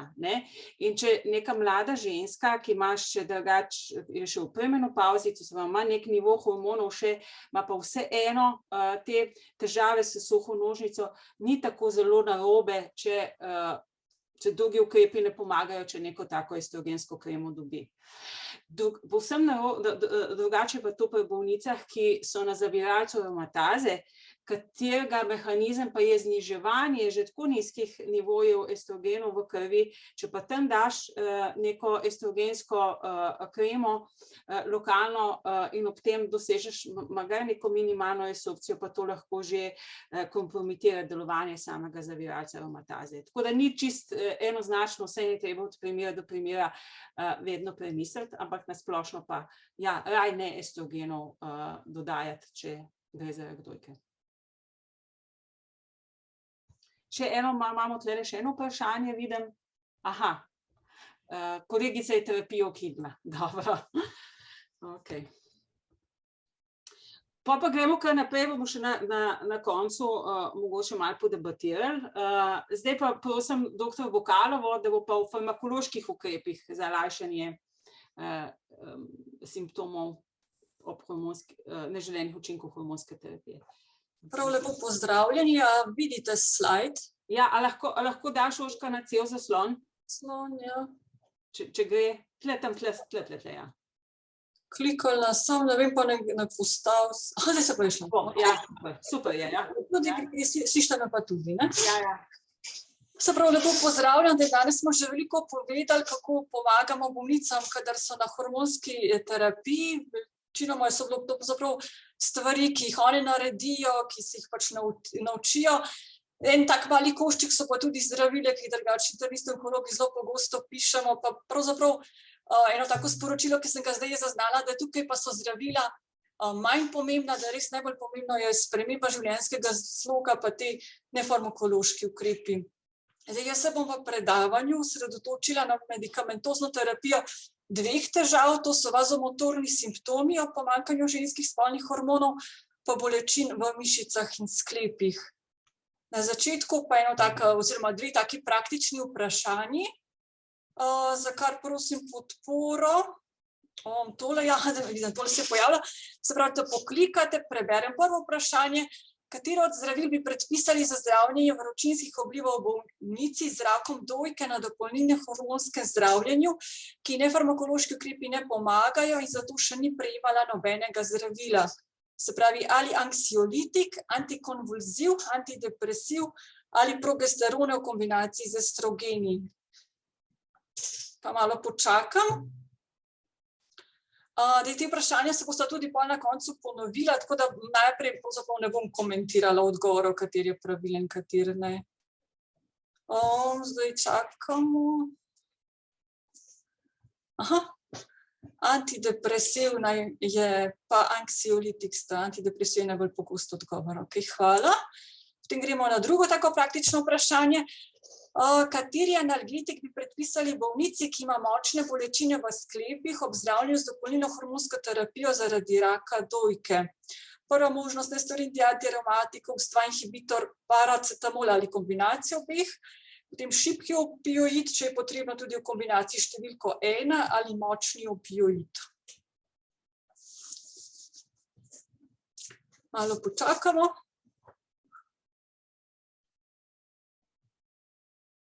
Da vidimo odgovor. Najpogostejši odgovor je nestarin antiaromatikum, 2 inhibitor ali paracetamol. No, pravzaprav so odgovori kar dobri in mogoče bom s tem predavanjem naredila še malo več odstotkov pri tistih pravih, ampak se mi zdi, da imate že kar nekaj osnovnega znanja. Da začnem z zdravljenjem medikamentozno nehormonsko terapijo vazomotornih simptomov. Izbiramo med nizki odmerki antidepresivov, med antikonvulzivi ter redkeje med drugimi zdravili. Antidepresivi so zdravilo izbora. Učinek antidepresivov pri vročinskih oblivih se kaže hitreje v dnevih, kot pri depresiji, ko se kaže v tednih. Začnemo z nizkimi odmerki, zdravilo postopno višamo in tudi postopno ga ukinjamo. Zdravila naj bi bila podobno učinkovita pri vročinskih vplivih, ki so povzročeni s terapijo ali medikamentozno ali kirurško, pri bolnicah z rakom dojke kot pri vročinskih vplivih, ki nastanejo pri naravni menopavzi. Nimamo direktnih primerjav med zdravili in direktne primerjave pa kažejo, da naj bi imeli venlafaxin, desvenlafaxin, paroxetin, citalopram in escitalopram podobno učinkovitost. Če si ogledamo ta graf, vidimo, da pri zmanjševanju vročinskih vplivov so najbolj učinkovita hormonska zdravila, to sta medroksiprogesteron, acetat ter megestrol. Medtem ko medikamentozni antidepresivi zmanjšajo odstotek vročinskih vplivov tam za okoli 50%. Zanimivo je pa tudi recimo, da placebo je kar učinkovit za 20% zmanjša pogostost simptomov.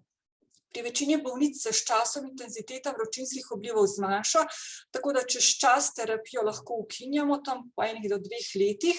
Če prvi antidepresiv ni učinkovit, poskušamo drugi antidepresiv in na to antikonvulziv svetujejo, da antikonvulziv z antidepresivom 14 dni pišemo skupaj, ter na to antidepresiv postopoma ukinjamo, na ta način zmanjšamo pogostost neželenih učinkov ob uvajanju in ukinjanju novega zdravila.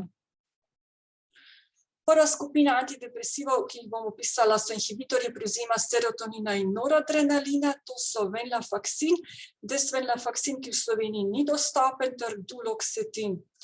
Venlafaxin je zdravilo izbora po NCCN smernicah, preizkušen je tudi pri moških. Začnemo z nizkim odmerkom, v Sloveniji je na voljo Alventas 3,5 miligramske kapsule s podaljšanim sproščanjem, ki so najnižji možni odmerek, ker pač kapsul ne smemo drobiti, deliti. Bolnice ga prejemajo 1 teden, na to odmerek zvišamo na 75 mg na dan. Venlafaxin ima sicer precej izražene akutne neželene učinke, kot so slabost, bruhanje, suha usta, glavobol, znojenje. Previdni moramo biti pri srčnih bolnikih, ker lahko povzroča zvišan krvni pritisk, tahikardijo, hiperholesterolemijo, podaljšan QT interval, lahko poslabša sladkorno bolezen in pri vseh zdravilih, ki vplivajo na serotoninski nevrotransmiterski sistem, seveda lahko pride do serotoninskega sindroma. Duloxetin je manj raziskan za zdravljenje vročinskih vplivov, navadno ga predpisujemo ob sočasni depresiji, začnemo z odmerkom 30 mg na dan, 1 teden, ter nato zvišamo na 60 mg na dan. Cymbalta oziroma drugi preparati duloxetina so v kapsulah in še na manjše odmerke jih pravzaprav ne moremo drobiti, razpoloviti. Druga skupina so selektivni inhibitorji privzema serotonina. Tukaj moramo biti pozorni, ker paroxetina, sertralina in fluoxetina ne smemo predpisovati sočasno s tamoksifenom. Presnavljajo se najprej preko citokroma 2 do 6 in povzročajo zmanjšano ravnost endoksifena, to je aktivnega metabolita tamoksifena v telesu. Paroxetin mesilat je edino od FDA odobreno zdravilo za lajšanje vročinskih vplivov, ampak v Sloveniji ni na voljo. Dostopen je paroxetin hidroklorid v obloženih tabletah, ki pa se jih lahko deli. Se pravi, lahko začnemo z 10 ali pa celo 5 mg na dan, če je pač pacientka zelo prestrašena pred neželenimi učinki in se to potem postopoma dviguje. Tista zdravila, ki so poševno napisane, tista se lahko delijo. Sertralin, to so obložene tablete, tudi lahko recimo 750 mg ali pa tukaj peroralne kapljice Zolofta damo v nizkih odmerkih 25, potem zvišujemo na 50 mg na dan. Podobno fluoxetin vitabala se tudi lahko deli. Citalopram in escitalopram pa imata znano manj neželenih učinkov ob uvedbi. Začnemo tudi z nizkimi odmerki 10 mg, lahko še manj 5 mg in potem postopoma višamo. Druga skupina ob vazomotornih, za zdravljenje vazomotornih simptomov, če antidepresivi niso učinkoviti, so pa antikonvulzivi. Če ponovimo, najprej en antidepresiv, potem druge vrste antidepresiv in šele potem se svetuje uvedba antikonvulziva. Med temi je najbolj preizkušen gabapentin, ki je zdravilo izbora strani NCCN. Začnemo 3x100 mg na dan, ter potem zvišujemo odmerke na 3x300 mg na dan.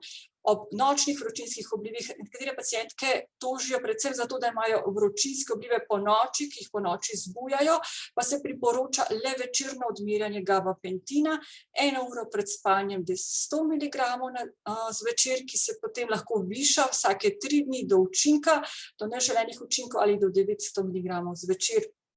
Gabapentin je preizkušen tudi pri moških, od neželenih učinkov povzroča najpogosteje omotico, utrujenost, somnolenco, ataksijo. Pregabalin se začne z nizkim odmerkom 25 mg na dan in nato zvišujemo do 2x 150 mg na dan. Od neželenih učinkov povzroča omotico, somnolenco in glavobol.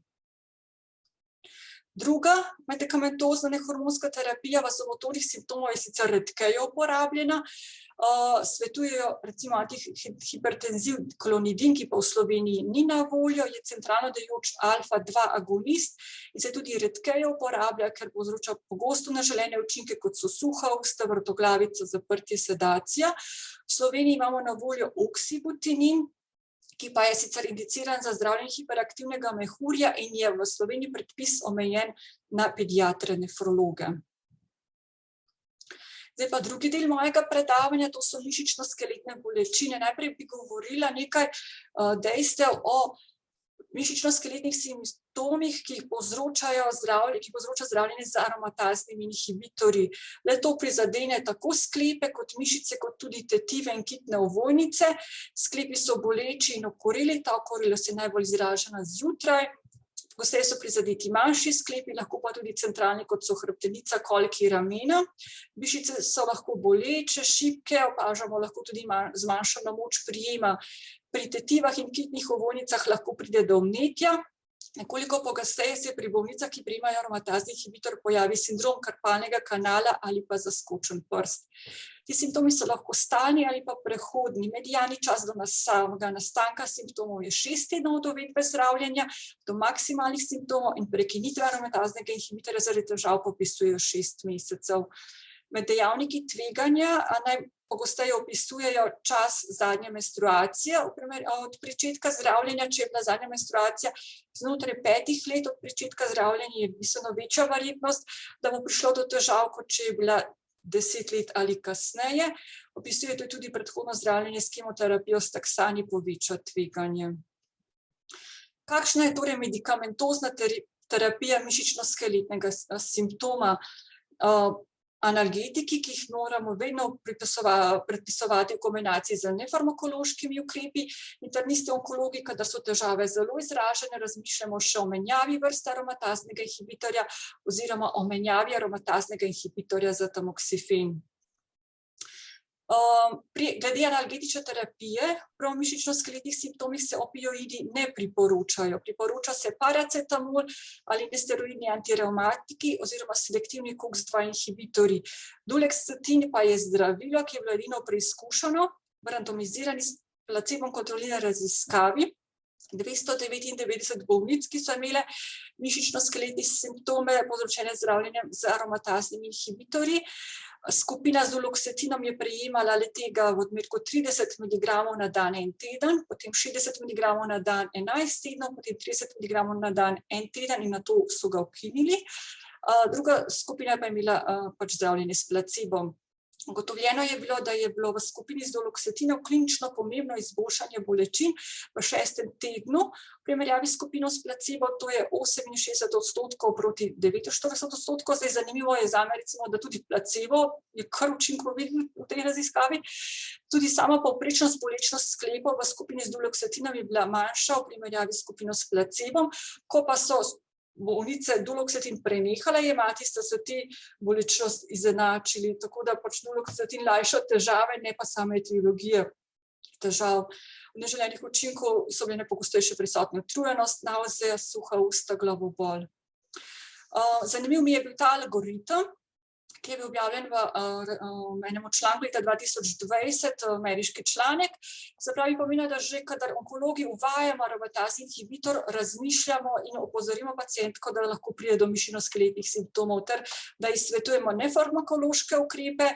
Če se težave pojavijo in če so blage, se ponovno opozori na nefarmakološke ukrepe, tudi akupunktura je tukaj predlagana oziroma zdravljenje z duloksetinom.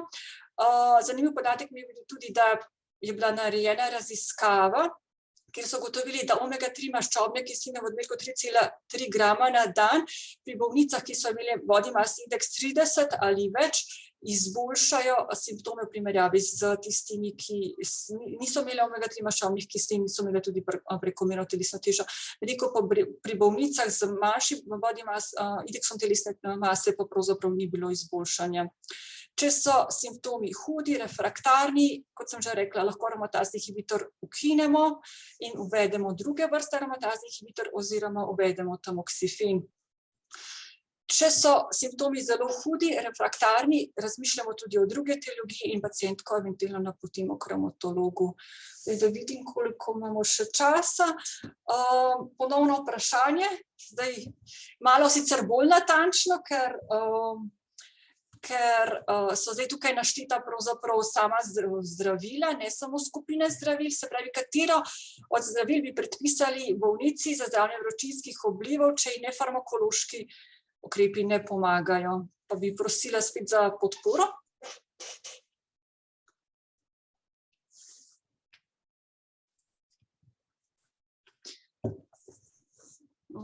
Nisem prebrala. Alprazolam, gabapentin, venlafaxin,